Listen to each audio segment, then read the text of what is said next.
নমস্কার, কেমন আছেন সবাই? করবী কুটি ব্লগে আপনাদের অনেক অনেক স্বাগত জানাই। আশা করছি সবাই খুব ভালো আছেন, আমিও ভালো আছি। আজ সোমবার, আজকে সকালে খুব তাড়াতাড়ি উঠেছি, তাড়াতাড়ি ঘুম ভেঙেছে বলা যায়। তো প্রথমেই চলে এসেছি ব্যালকনিতে দেখতে যে কতগুলো ফুল ফুটেছে। ফুল অনেকগুলোই ফুটেছে, আর এদিকে হয়েছে যে আলু গাছগুলো লাগিয়েছিলাম সেখান থেকে কয়েকটা আলু হয়েছে। তা আলুগুলোকে আর রাখা যাবে না, এবার তুলে নিতে হবে।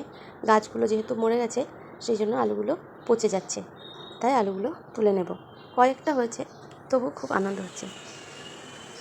এই যে, সে যাই হোক, এবার অন্যান্য কাজগুলো করে নিই, আর স্নান পুজো করে নিয়ে তারপরে যাব রান্না ঘরে। মেয়ের স্কুল আছে, তবে শ্যামবাবুর অফিস নেই। ওদিকে ভাতটা চাপে দিয়েছে, পুজোটা করে নিয়েছি। তো রান্নাটা স্কুল যাওয়ার আগেই করে নেবো, আমার বাড়তি কিছু কাজ আছে সেগুলোও আবার করতে হবে।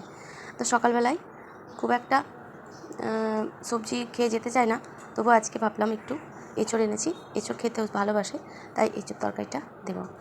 আর ও একটু ডাল, আলু সিদ্ধ আর মাছ ভাজা দিয়ে খেয়ে যেতে পছন্দ করে। একটু পেঁয়াজ ভাজা দিয়ে আলু সিদ্ধ খেতে ওর খুবই ভালো লাগে।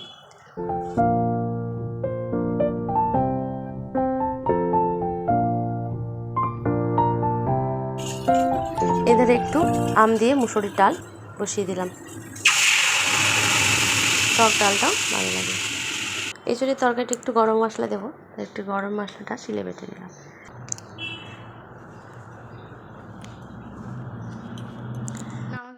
চলে গেল স্কুলে। সকালবেলায় গোছাগাছির কাজটা হয় না বললেই চলে, তাই মেয়ে স্কুল যাওয়ার পরে আমি ওইগুলো করার চেষ্টা করি। মাঝে মাঝে এসে ব্যালকনিতে এই পায়রাগুলোকে দেখি।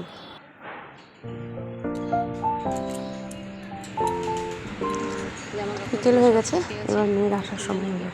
আজকে আসি, কেমন? ভালো থাকবেন, সুস্থ থাকবেন, আর আমার ব্লগটা কেমন লাগলো অবশ্যই বলবেন। টাটা।